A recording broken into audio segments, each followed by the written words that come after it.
এত সুন্দর এই দেহ ঘর যত্ন করে গড়ি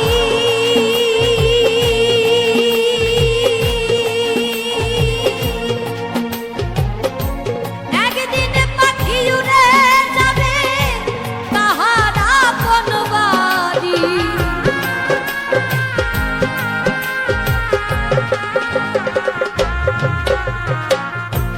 এত সুন্দর এই দেহ ঘর